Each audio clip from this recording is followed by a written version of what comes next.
Okay. Good afternoon, everyone. Welcome to our discussion on sales and marketing alignment. We thought this topic would be particularly relevant to cover right now, given that most sales and marketing teams are working so far away from one another. So we hope that the insights and tips that we're going to offer today are going to help you further strategize your approach to alignment and give you some ideas of how to do that effectively and how to use your software to execute the plans that you create. So as always, if you have any questions throughout, go ahead and throw them in that little chat area for us. And also as a reminder, we always record these sessions and we will send any relevant the recording and any relevant content that's related to the recording in a follow-up email afterwards. So let's get started with some intros. My name is Deneen. I'm Technology Advisors Director of Marketing. And co-hosting with me today is the lovely and talented Sophie Salzman of HubSpot. As the principal account manager at one of the most well-respected marketing software firms in the nation, I think Sophie has something to bring to this conversation. So I'm really glad to have her co-piloting this educational journey with us today. So let's get started. We're going to begin by talking about the cost of misalignment, and we'll just touch on a few stats to illustrate why that is so important to create alignment in your company. So 43% of CEOs say that misalignment has cost them sales. I'm pretty sure that we've all experienced this at some point. Marketing and sales didn't communicate properly, and all of a sudden a potential opportunity is thrown into this flurry of confusion, and that leaves a bad taste in their mouth. From the marketing perspective, my goal is never to be annoying or pushy. So if I'm bombarding the customer, I'm doing something wrong. On the sales side, these sorts of fumbles really affect their credibility and the professionalism of the organization that they're trying to put forth. And that makes their job a lot harder. So, Sophie, what else do we need to know about misalignment? That's a great question. And thanks so much, Deneen, for having me. It's a pleasure to, I guess I should say, virtually meet you all. Really excited to be here today.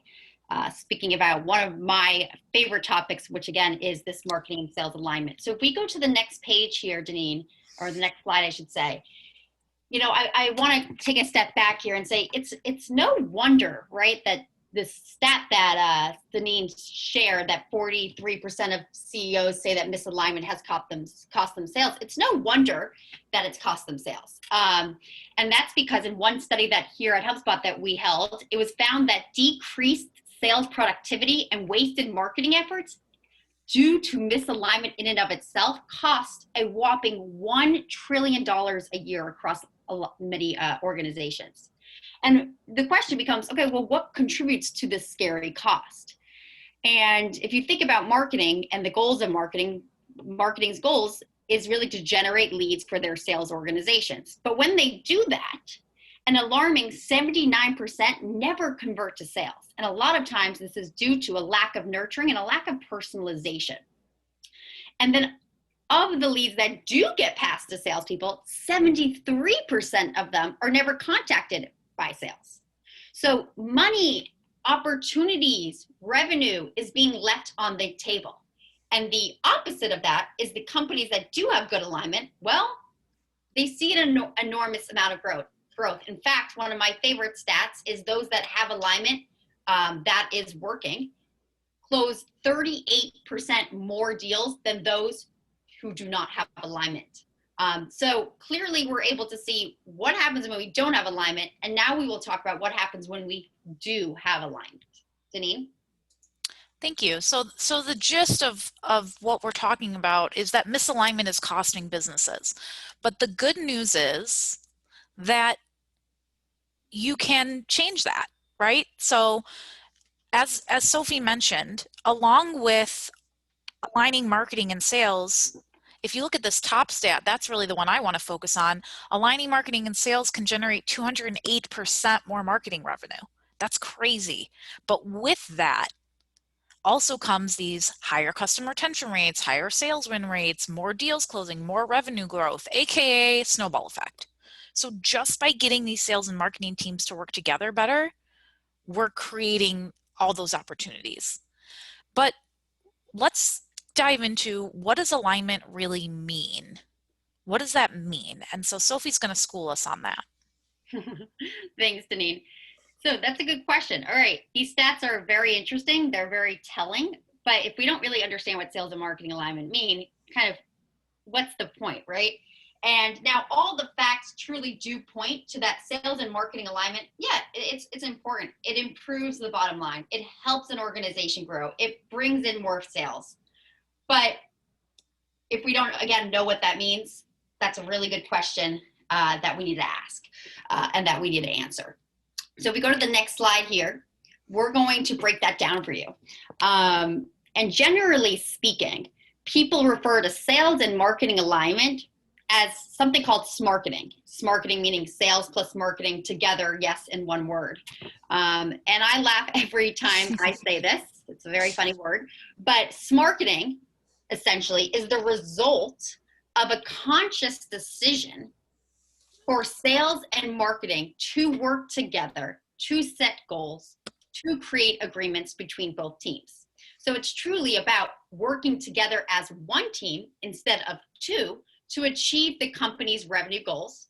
And this alignment, what it brings is it brings a lot more collaboration and communication to an organization. And because you have those two things, therefore greater efficiency and more profitability at the end of the day. And if you think about it, this makes a lot of sense, right? You have marketers. What is their main goals? What is their main jobs? Well, to be attracting and nurturing leads with targeted content, with helpful content, with valuable information, and ideally taking these qualified prospects so they can be passed on to sales. Now, your sales team, what is their main responsibility? Well, it's really converting those prospects, right? Closing deals, turning them into customers, and informing, ideally, marketing of what worked in the sales process and what didn't, so they can iterate on that. So that is what Smarketing is it's truly that alignment of companies' sales and marketing departments working together in one team as opposed to two. So now that we know what alignment is, the question is, and I think that's why we're all here today, is how do we create it? We can talk how great it is, but if we can't do it, teach me how.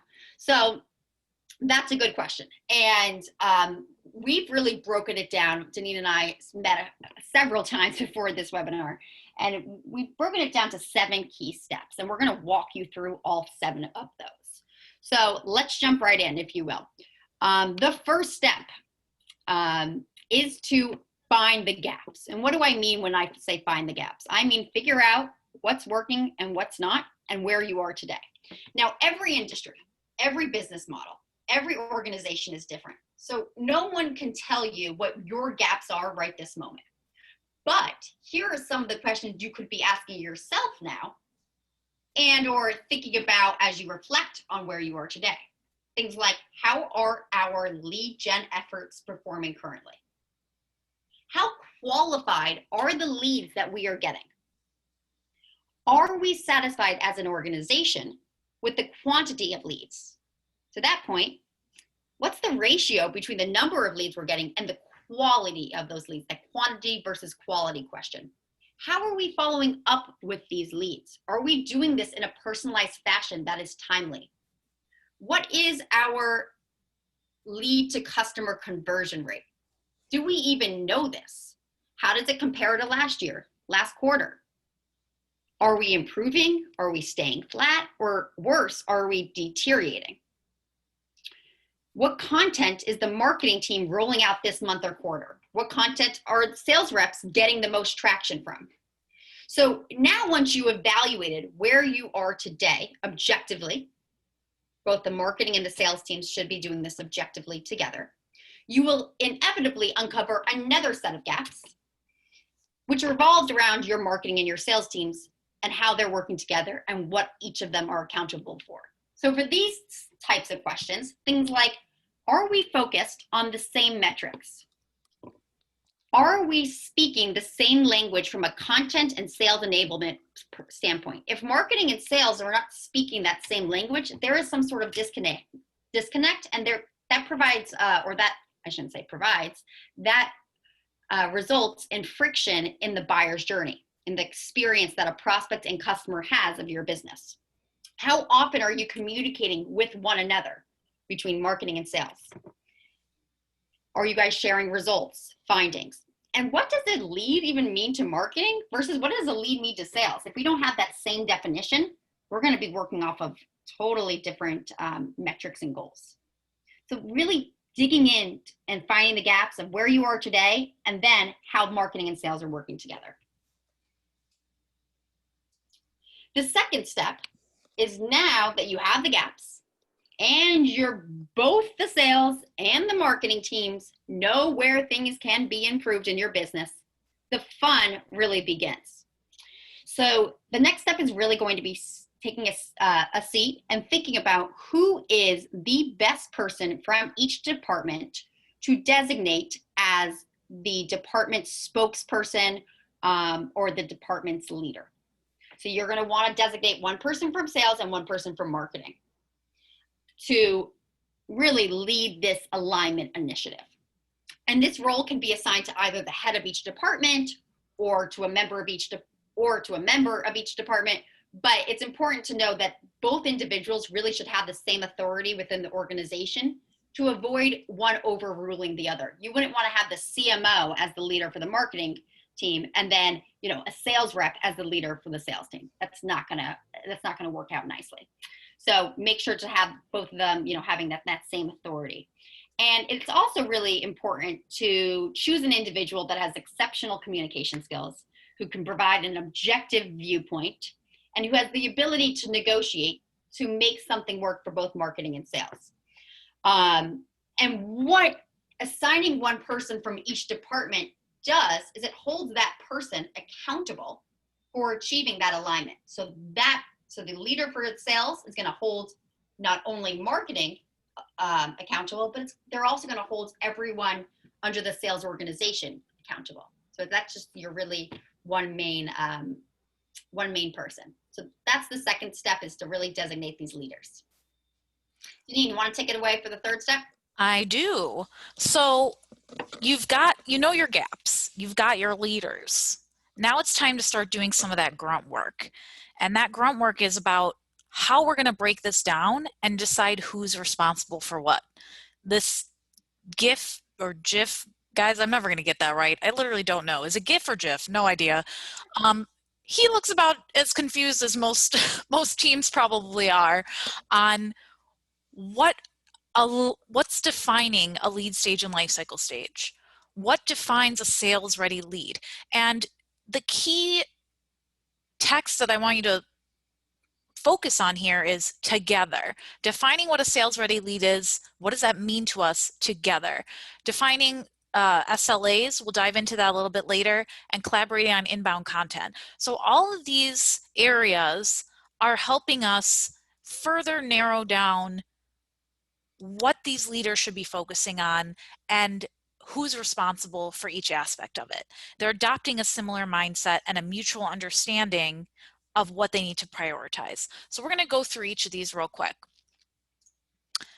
MQLs and SQLs, marketing qualified leads and sales qualified leads. So what is a marketing qualified lead? Well, that's somebody who metaphorically raises their hand. What the heck does that mean? That means that they reached out to you in some meaningful way and they fit your ideal buyer persona, which, if you're aligned, you've defined with your sales team, right? So metaphorically raising the hand would be anything from asking to be contacted. I mean, that's literally probably the most direct thing they can do, is fill out your contact us form. Maybe they're responding to a high interest offer. Maybe they're specifically requesting a demo.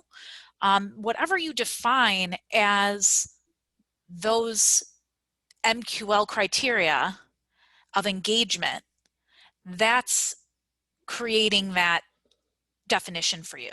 And then on the other side of that, the sales qualified lead, once marketing recognizes, okay, they're checking off all these boxes. They're requesting a demo, they fit our buyer persona. You know, I'm going to say they're an MQL. Now it goes over to sales and they have to research and vet that on their own and say, okay, this is an MQL from marketing's perspective. Based on my interaction with this prospect, my communication with them, and my own analysis, are they a sales qualified lead? So once sales determines that they are in fact a sales qualified lead, now they have a new goal, and that's to move that lead to an opportunity. So we can generally see how MQLs and SQLs are defined, but how does that fit in with the whole contact lifecycle stages handover process? We have to clearly define where marketing's job ends and where sales's job begins. And that's where we're going to look at who's responsible for which parts of the life cycle. So marketing takes ownership of the first part of the life cycle, and that's where you're interacting with your prospects and your leads, and you're getting to the point of having them be a marketing qualified lead. So prospects meaning visitors maybe to your website or people have interacted with you that you have very minimal data on. Somebody who's a prospect would be, for example, maybe somebody who signed up for a blog or an email newsletter. You just have their email address and their name, don't know very much about them. Leads are contacts who submitted their info through your website through forms or by starting a chat. And now we're starting to tighten up that looking glass of who this potential person is. And that's where we get to the marketing qualified lead area. This is the person who's identified themselves as more deeply engaged and more sales ready by interacting with your high value marketing content. So at that point, marketing has done its job in terms of the life cycle of the contact. It's now up to sales to grab it. So sales is going to be past that MQL. They're going to review it more thoroughly, and they're going to determine if it's worthy of follow-up after their examination. And just to reiterate kind of what we laid out on the last slide, now obviously if it is, it's going to go to opportunity, and fingers crossed that opportunity turns out to become a customer. But to do all of this well, to do this handoff well, part of the understanding between the teams has to answer the question, what is a sales-ready lead? How are we defining, again, together, important, what a sales-ready lead is? So this is where we start to break things down into a little bit more specifics. If we're basing sales-ready on qualifying criteria, we create alignment by having a shared definition of what that qualifying criteria is. So I highlighted the two most important aspects of this definition on this slide. Qualifying criteria that both teams agree on. So to do that, we have to get organized on both sides, and we have to commit to the definitions that we decide on. And that's where Sophie's next point comes in. So Sophie, do you want to talk to them about step 4? Oh, yes, I do. Love this step. Okay, this is probably the most important step, or one of the most important steps. So let's take a step back, right? We know we found the gaps, we had the leaders, we now know our definitions, critical, but the only way for sales and marketing, or should I really say smarketing, alignment to work is to have an agreement between each department that clearly defines the rules of the road and what each department is accountable for. So I'm sure all of you have an SLA for your own business, but to make sure we are all on the same page, what an SLA is, service level agreement, is it serves to define exactly what a customer will receive from a service provider. Now, you can also have an SLA to serve internal operations as well. And a sales and marketing agreement, or a sales and marketing SLA, is among the most crucial of the internal SLAs that your organization should have. So for Smarketing, an SLA details marketing goals, number of leads or revenue pipeline, how, when, and to whom qualified leads get delivered to sales, and the sales activity that ought to follow and support them. And so creating a SLA is truly one of the most critical steps in aligning your sales and marketing efforts, because it sets a level playing field for both teams, and it ensures that everyone understands what the goals are from the beginning. And each time you have your marketing and sales alignment meetings, and that's going to come up in a minute, you're going to be referring to this SLA. So it's a piece of paper that has a lot of value to it. So on the right-hand side is a picture of a good example of an SLA template that we highly actually recommend that you take back to your own teams and review. And Deneen will send this template out in her follow-up email. But let's break this down. Let's talk about these different sections. So the first part of an SLA needs to be an overview of the agreement, where you summarize the service, decide to whom it's being delivered, and how the success of that service is going to be measured. The next part is designating, again, those leaders, which we've already done in step 2. So that's a piece of cake for us.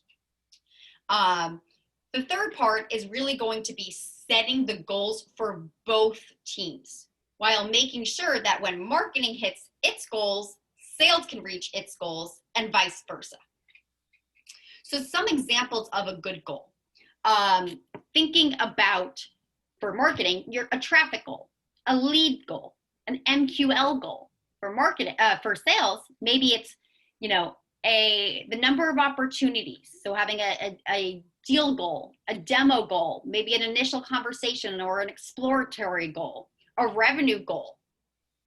Those are the types of goals that you want to have down, and try to be as specific as possible with actually a numerical number.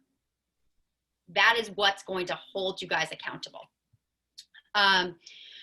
So the fourth part of an SLA is kind of what each department needs from one another in order to reach their goals and hit their targets. So for example, marketing might need weekly status reports on sales pipelines, so the marketers can adjust their lead generating campaigns accordingly. And sales might need to know from marketing what's coming down the pipeline from a content development and offer perspective. Is there a webinar coming up? Are we creating an ebook? Are you doing a big nurturing campaign? What's going on, so that they communicate that to their prospects that would find this valuable and informative, and so that they can refer prospects to that as well, right? So really staying top of mind. And then finally, something that you likely don't want to think about, I know it's never fun, but it's really crucial, that there should always be formal consequences when a goal isn't met. So for sales and marketing SLAs, one idea is to work with your sales team to establish a plan for how any lost revenue is going to be made up as a result of an unreached sales quota. Or you might settle on a strike system that holds certain employees, both in marketing and sales, accountable for diagnosing, for resolving issues of low performance. Or maybe this is tied to a bonus that you get at the end of the year, or an outing or a gift that your team will, give out if they do hit their goals. So figuring out what happens if marketing doesn't hit the goals that they've set for themselves, and what happens if sales doesn't. And that's really what's going to keep you accountable. And then finally, it's going to be about communicating this in the proper way to the entire team, and understanding also how are our teams going to communicate with one another. Is it going to be very Slack? Maybe it's going to be Microsoft Teams. Maybe it's going to be email. Maybe it's going to be weekly meetings or bi-weekly meetings. And Deneen is going to talk to you now a little bit about collaborating and communicating. Thank you, ma'am. So collaborating on inbound content. This concept was perhaps one of the biggest takeaways that I personally took from HubSpot's virtual inbound conference a few weeks ago. I wish I could remember the gentleman's name. I feel so bad, but he did a great presentation about alignment, and it was such an aha moment for me. As marketers, we think about this flywheel and the buying stages, and we're working to produce content that fits each of those stages. If you were in the webinar with us a few weeks ago, we went through each of those stages and the types of content that you would be creating in each of those areas for different buyers at different areas of your buying cycle. But in the midst of all that, what we can sometimes forget is how it ties back into sales. We're making all this content for sales, but then we're not going to include them in the conversation. Like when you think about it like that, it kind of sounds crazy. But how do we know that we're producing what sales actually needs if we don't open up that conversation? So look, marketing is marketing, sales is sales. I'm not saying sales should dictate the marketing plan or marketing should dictate the sales plan. What I'm saying is we need to open up a discussion on the types of content that could benefit sales in each of those life cycle stages, and that can solve a lot of issues for both sides. So for example, after the presentation at Inbound, when my brain exploded, I then went and had a conversation with my sales team, and I said, what do you need that you don't have today? When you're in the middle of a sale, what can I create to provide you to support that sale that we don't already have? What kind of content would help you? And there were numerous takeaways from that conversation. And it gave me perspective on the new inbound content I want to create. So you want to define and collaborate on a few pieces of inbound content to better alignment. It's going to bring the team together. It's going to help sales view what they're selling in a different light. It's going to, in sales, sometimes they're thinking about the features, but marketing's job is to take those features and show the prospect and the lead, show them what the benefits of those features are. So you're kind of benefiting both sides here because you're giving sales that new perspective to start thinking about things in terms of benefits, and you're giving marketing the new perspective to say, well, I have all these things queued up that I need to create. These are all important things, but now I see, based on what I'm understanding from sales, that we're really dropping the ball on a couple things that we need to fill in some gaps on. And that's also where communication comes in. So contradictory to what this, I'm not even going to try and say GIF or GIF. Okay, I just said it. Never mind. What this animated image is showing, we can't just expect to have some kind of psychic connection with our coworkers. We have to communicate. So shadowing sales calls, for example, is a great way to help marketers understand their customer better. They can, through those conversations they're having with sales, understand the initial needs and what they value. And that will help them identify and solve customer pain points easier. And it also highlights the types of leads that are working best and the types of buyer personas that sales is interacting with. And that can help inform decisions on inbound tactics. So this shadowing thing doesn't have to be, every single sales call every day. It could be once a month. It could be once every few months as a refresher. It could be part of your onboarding process for new sales and marketing reps that they each have to, set up a time to shadow somebody. And it just is opening that new creativity process. Holding monthly sales and marketing meetings to touch base. We do this here at TAI. We actually do it two times a month, actually, between 15 and 30 minutes. Doesn't have to be long, but I always walk away from these meetings with new things to work on because we're all in bigger meetings together throughout the week. We have team meetings every Tuesday with the entire management organization. But it's not really the same as when sales and marketing are in a more intimate setting. It gives you an opportunity to speak more freely and to touch base with one another and find out where everybody's at. So it's really great to have those conversations as a marketer because all the new ideas that arise from those meetings are based on upcoming projects that sales has in the pipeline. And have we not discussed that, and had I not known, oh, you're in the middle of this sale with this person, and this would be a really helpful asset for you to have, I would be A, scrambling to create it, or B, it would be a missed opportunity of something that I could provide to sales. So it's just an easy way to get on the same page and maintain that communication. Creating a team email alias, if you don't have one of these, highly recommend doing it. We have one for sales and one for marketing, and multiple people are notified through that email for specific form submissions, event registrations, website requests, and so on. And that just makes it a lot easier for us to stay on the same page about what high value actions are taking place online. And again, we don't want to bombard sales. We're only including them, maybe they're of course on the sales alias, team alias, because that makes sense, but maybe on the marketing team alias, they're only on a couple of things. And that's part of where this communication comes in, is deciding what are you going to have them on and what is not important for them to be on. And then of course, discussing shared goals and visions. Not a lot of expanding I need to do on that one. You know what that means. So let's get into the last step about supporting your plans with your software. And for that, I'm going to hand it back over to Sophie. Thanks, Deneen. So this is the final step, but it's one of the most exciting ones, in that the strategy is all done now, right? So, but you need to remember that marketing and sales alignment takes place not just in a strategy room, not just in a meeting room, but it actually takes place, and it should take place, I should say, both inside your software as well as outside your software. So first, you got to get on the same page. You've done that in step 1 to 6. And only then can you start to utilize a software to drive the alignment.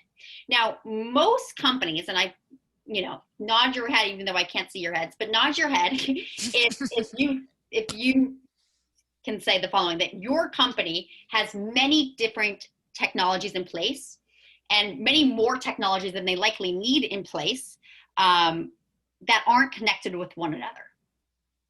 In my old job, that was the case. We had all these different softwares. We had our marketing software. We had our CRM. We had our customer support. We had our website. We were using Zoom Info. We were all over the place, and everything just wasn't connected. And what that meant is a lot of critical data was being lost, and no one was working off of the same system of record. There was really no source of truth. And the more and more I speak with companies and organizations from all walks of life in all different industries, is that this is true more than ever before. And that's concerning. You really do want your marketing, at least your marketing and your sales efforts and your teams, to all be working in one system, because that allows for no data to be lost, and it allows you to be as efficient and personalized as possible.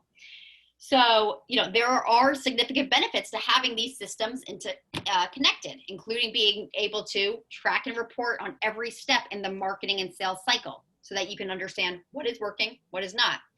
There's a benefit of optimizing your processes, understanding exactly how marketing is impacting revenue, understanding where sales is getting tripped up that maybe marketing can help out with, the whole 9 yards.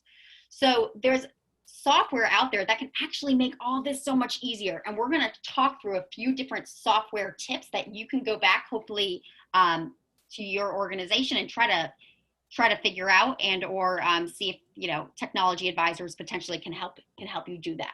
So let's start off with the first one, is automating your marketing to sales handoff. What do I mean by this? I mean automating your MQL to your SQL handoff. So ideally, when you think about marketing, right, their job is to generate leads and pass that off to sales. But there's a lot of times there's things that get lost in the shuffle, and better yet, a lot of times sales might say, hey, these leads aren't qualified. So there are things that can be done and put into place to streamline this effort and to have an automated handoff at the right time. So Deneen's going to stop sharing her screen here, and I'm going to share mine, and we're going to jump into HubSpot, and you're going to be able to see what this looks like in HubSpot. Okay, bear with me. I just made you the host. I'm going to stop sharing. And I'm going to share. Nice. Do you see my screen? I do. If anybody can't see it, let me know, but I can see it. It's the workflow, right? Yes. Okay, perfect. All right, so here's an example. This looks more complicated than it is, and I'm going to show you why it does. But what this is showing us is we can enroll different individuals depending on what their behavior is on your website and depending on their behavior with a piece of content or really anything.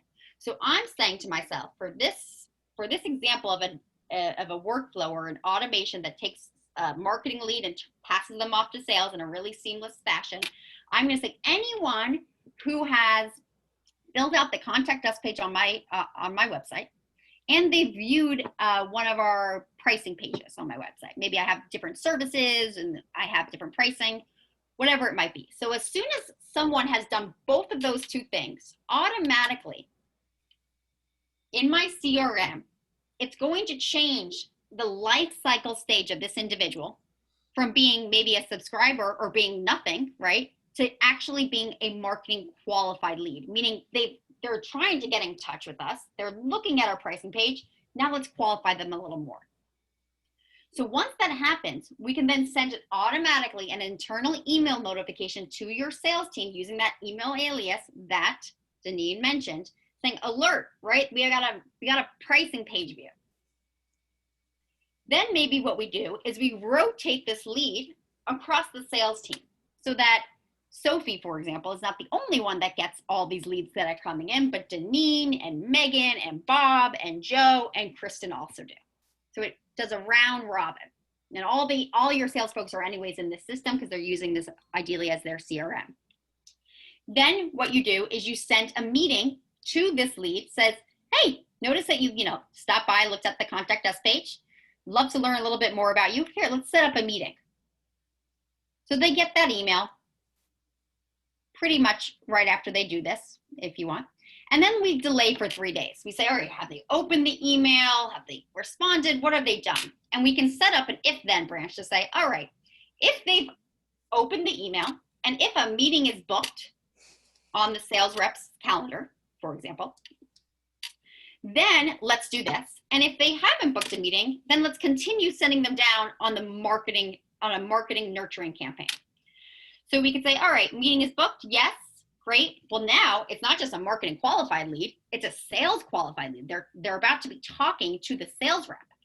And then maybe what we do is automatically we create a task for the sales rep to do some research on this hot lead before they have that conversation, right? So this is the meeting is booked. Let's just do some research. So when you talk to them, you can understand what pages they're looking at, understand what is their job title, you name it. Now, if they didn't book a meeting, but you sent this email, that's all right. Maybe you send a follow-up email and then delay for 4 days. And then you invite them to a webinar, providing them with more content. So the no path is what marketing is going to continue to do. And the yes path is that smooth handoff to sales. So we went from something with marketing all the way down to sales. Now, this is super easy to do. You do not need to be a machine wizard or a technology wizard. You can easily just say, you know what, we're going to create a task, and you just put in what the task is. So call, first name, last name. And you set it up once, and you forget it. And it will automatically work for you. So this is extremely, an extremely helpful way for you to do your sales to marketing handoff in an automated fashion. Let's go. I'm going to stop sharing my screen here. And let's go to the next way we can use software, shall we? Okay, so I made you the host, so you have to make me the host again. Oh no, uh-oh. Okay, it's not that bad. If I can do it, you can do it. Go under your panelists and go to more, and it says under my name, it'll say make host. Oh gosh, guys, this is all very, you'd think I work at a software company. Okay, so and I work at a software consulting company. make host. I gotcha. We got it. We're all learning how to use Zoom better these days, okay? Yeah, exactly. Okay, so I'm sharing my screen again. Are we good? We're ready to rock and roll. Okay. All right, next one. I get to talk again. Woohoo! So email templates. So now you have your sales team, right? They're now the lead is theirs. Maybe you notice that I don't know, that this individual is stopping by their website and you get some sort of notification. Maybe you get that internal email notification automatically. And your sales rep, instead of sending a marketing email, they want to send a one-to-one email. Well, what we recommend is marketing and sales working together to create ready-to-go email templates in your CRM for sales to follow up with those new leads that come from content offers, come from marketing efforts, come from promotions. So here's one that folks at HubSpot often use. And I'm sending it to Deneen. And I say, hey, Deneen, I have a note here that you're looking to speak with someone from HubSpot to learn more about our products and might want some help around the platform. Is that right? I have some time to chat this week if you'd like to. Feel free to throw some time on my calendar here at a time that is convenient for you. Otherwise, I can just easily propose some times and we can go from there. Look forward to connecting. And note that this is going to also be linked to my meetings link. It's kind of like a Calendly that connects to my Gmail or my Outlook or my Office 365. So Deneen can put time on the calendar that works for her at a time that I'm free. So we don't go back and forth via email. It's just a little sales enablement tip I highly recommend you guys look into for your teams. But this having a pre-canned email template that they can personalize to follow up with leads with that marketing is generating from a campaign allows them to just more quickly follow up and make it a much less painful process. Yeah, I love that it makes it faster for them, and also it keeps them aligned. If you create these emails for different promotions that you have, and they don't have to go, oh, what was that promotion again, or what was that supposed to be about? If you put relevant details in there, that spark their memory. Oh yeah, you responded to XYZ promotion asking for this aspect from there. You can give them that perspective and the ability to just grab and go, and it keeps everybody mentally aligned to what's happening in the current moment with marketing. So it's easier for marketing to make these because we know what's going on, and we can just allow sales to follow up with 50 customer or 50 prospects if they need to. Bing bang boom. And it is still personalized, and as Sophie said, it's still their, they're tweaking it, still their words, but you're giving them something to work off of, which is always helpful. Okay, so I'm going to talk about drop-down fields. And, once you've decided the criteria that's defining your leads, predefined drop-down fields are going to keep everything aligned to classify those new leads, but also to allow marketing to properly segment those categories. You want to make the fields required, and because that way they have to adhere to the given standards of your SLA. And drop-downs are ideal because there's less room for data entry error and for people to kind of go rogue in terms of what they want to put in there. What's important to note is that whatever software you're using, you want to make sure that you know what happens to your drop-down values if you change them. Are they going to still be saved within the system? Because as your marketing and sales strategies evolve, there's a chance that some of those fields may have to evolve too. Now, hopefully your life cycle stages aren't one of those, but maybe the products bought or the industries you're focusing on, maybe there's certain aspects that are going to change. But the ability to have the old drop-down values still available to you is making all the difference, because you want to be able to review the historical data or analyze the effectiveness of a past campaign. So I would just find out, if you're going to enact this, just verify what happens with the drop-down fields in your software so you can make sure that they're reportable later. So Sophie, how else can people use their software to support alignment? That's a good question. We're nearing to the finish line, but we got a few more that are really exciting.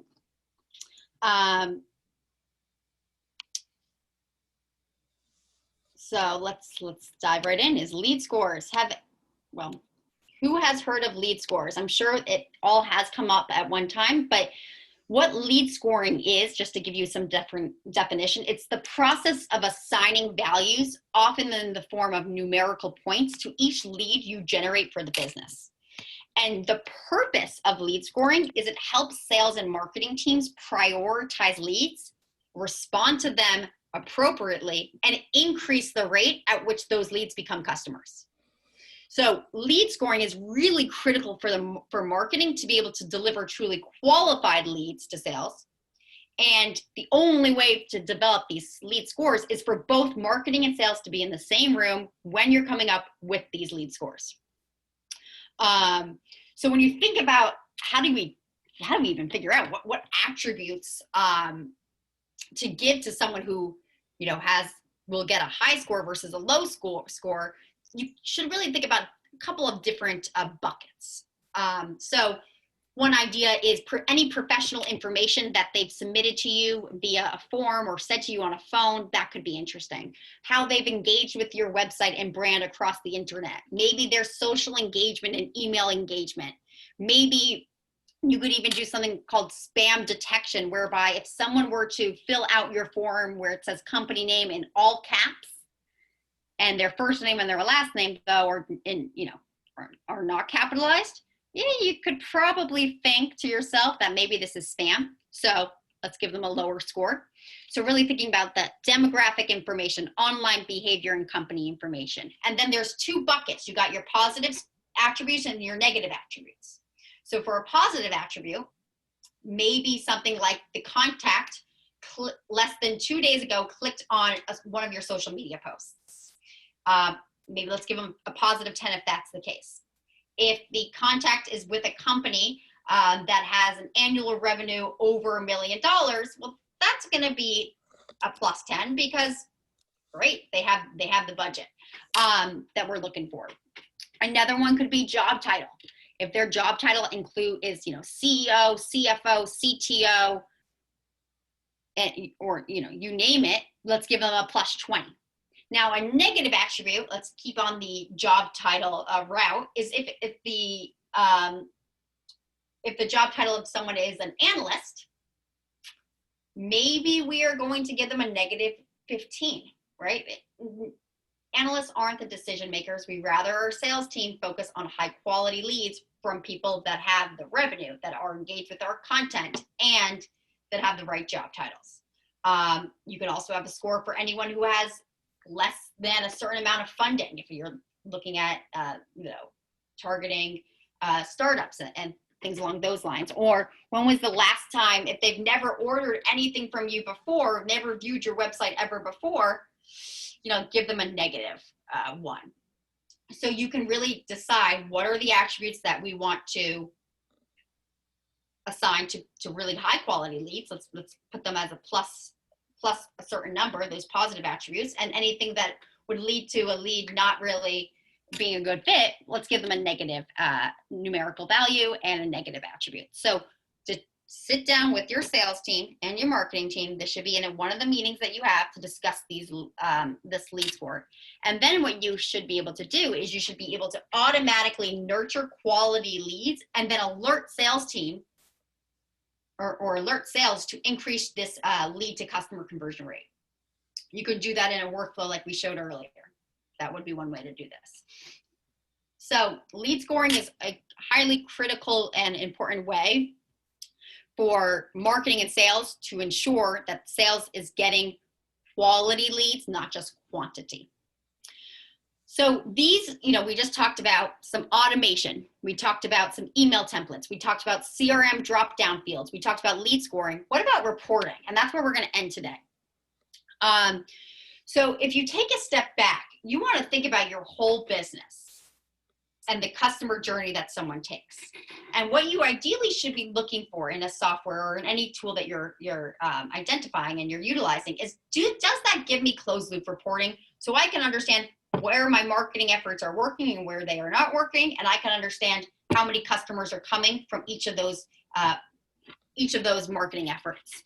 So one thing that we have here at HubSpot is called a traffic analytics report. This is probably one of my favorites.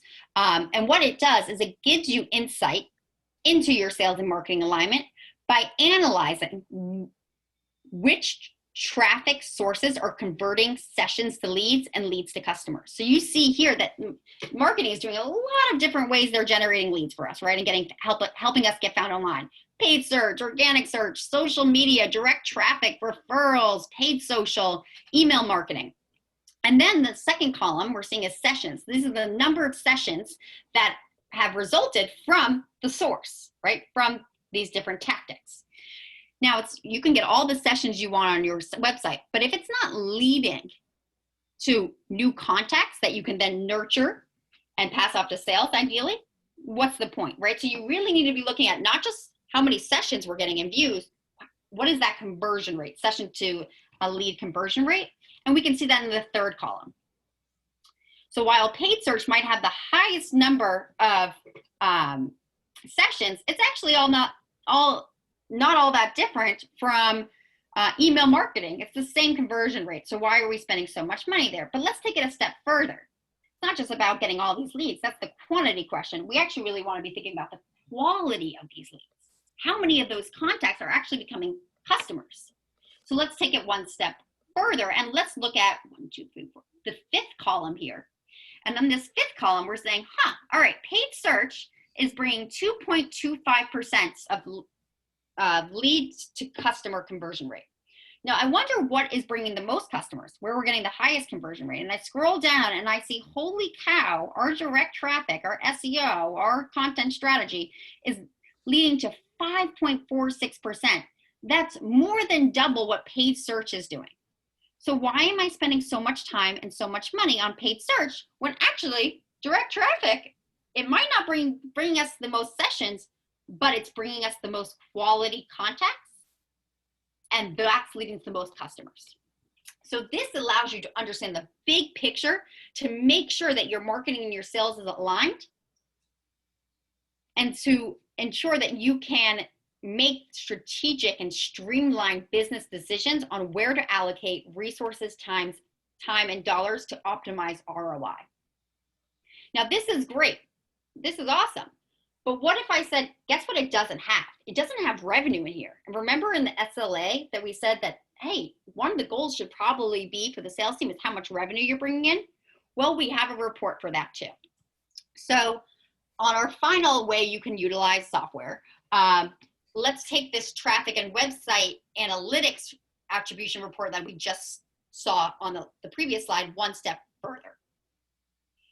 Nowadays, I believe, and here at HubSpot we believe, and I know Technology Advisors believes, that marketing departments and sales departments that have true alignment ensure that marketers understand the full scope of the funnel, which means ensuring that they can see what content, what pages, what interactions are leading to revenue, not just leading to a higher session to contact conversion rate, not just looking at what, tactics and what content is leading to the highest contact to customer rate. Actually, how is it impacting revenue? So if you simply track marketers based on the number of leads they generate, think about it, you're probably just going to be satisfied with just producing a lot of leads. And likely the quality of those leads will be sacrificed for quantity.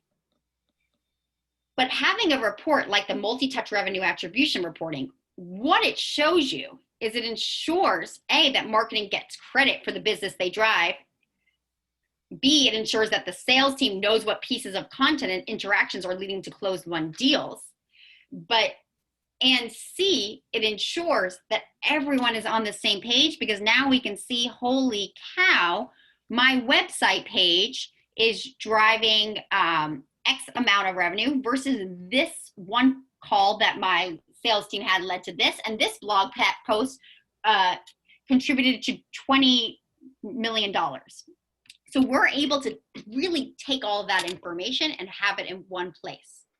And so if you can tie closed revenue to the right content and interactions, boy, is your leadership team, boy, is your board of directors going to love you.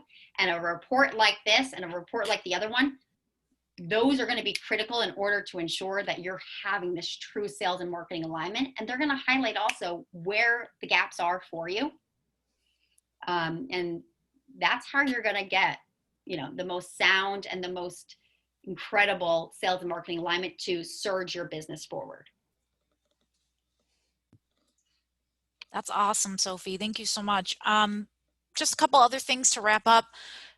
Just a reminder, reiterating, you don't want to include sales on every single notification of a high value, a content download or an engagement with marketing. Only high value content downloads. And that's part of what you can define through your communication and your SLAs. If you have a specific asset that's consistently linked to an MQL conversion, that's the type of high value content you want to be notifying sales about using those email aliases. That way you're not bombarding them, and it's just a nice feature for them. They get this little notification, they get it on their radar, and they have an idea of maybe what to expect in their pipeline. They can kind of do some more prep work, which is appreciated. Also, think about if you want sales to be communicating with marketing on rejected lead and close lost opportunities, key text here through reportable fields. We learned this the hard way a few years back. I needed a list of contacts, and I kept running into a wall trying to generate this list. I felt like I was taking crazy pills. I'm going around the office asking everybody, do you know how I get this list? Do you have this list? Does somebody have this list? Finally, through the power of deduction, what we found was, yes, sales was, in fact, marking these lost deals, but they were using tags. And in the system that we were using, tags were not a reportable field. So I could not create a list based on that. So whatever metric or whatever mechanism sales is going to use to communicate to marketing on rejected leads, you guys got to make sure that it's reportable. So what would be some reasons that they could put in there for why it was rejected? Things like poor timing, we had bad contact info, the lead didn't have a budget. It's nice to be able to see that and to report on if there's any areas of improvement as well. So not only getting lists and things like that, but if we see that a lot of our MQLs from last year were because of a bad fit of sales categorization, now we need to think about, okay, so if that, if 30% of our leads were because they were a bad fit, what do we need to change about our qualifying process to pass along more better fitting leads this year?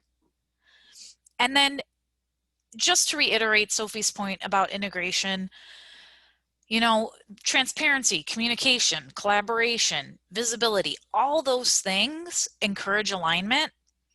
And that alignment is a lot easier to do with integrated systems. And I know that's not necessarily a viable option for every business, because I know integration can get expensive sometimes.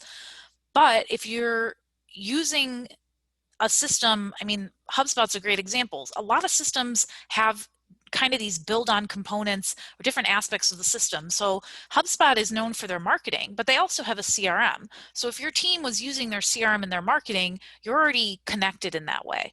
So, it's something to just keep in mind and keep bringing up to your teams as opportunities arise. As you increase your revenue through your alignment, you can have the budget then to create the integration that's going to blast that off even further.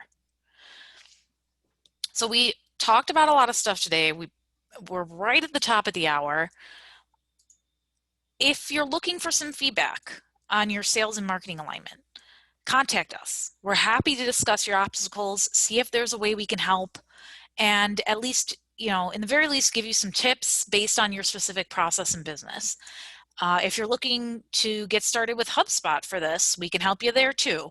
So, let us know. It's tough times for everybody. It's a weird time, and, we have to all support each other and try to get creative. And, the fact that you're on this webinar right now, you see the value in alignment. And as I mentioned at the beginning of this webinar, more important than it ever was before today. So, you made a good call today, and we appreciate you. Sophie, I appreciate you as well. I appreciate you. Thank you. If there are any questions, of course, shoot them over to us. We're happy to stay on Yeah. a few extra minutes to answer anything that anybody is curious about. Otherwise, look out for an email from us. We'll have this webinar and also that SLA so you can get started on that. And one other thing to note there is, as Denise says, really happy to meet with anyone, discuss how technology advisors can help you with your current systems. If HubSpot is of interest, really show you how we can help you in and of itself. So do not be a stranger. Shoot us an email. You have our direct information. So please connect with me on LinkedIn. Do anything that you need. And I'm excited to speak with you. Thanks, everybody. Stay Thanks, healthy. everyone. Stay Stay safe. healthy. Stay safe. Take care. Bye-bye. Bye.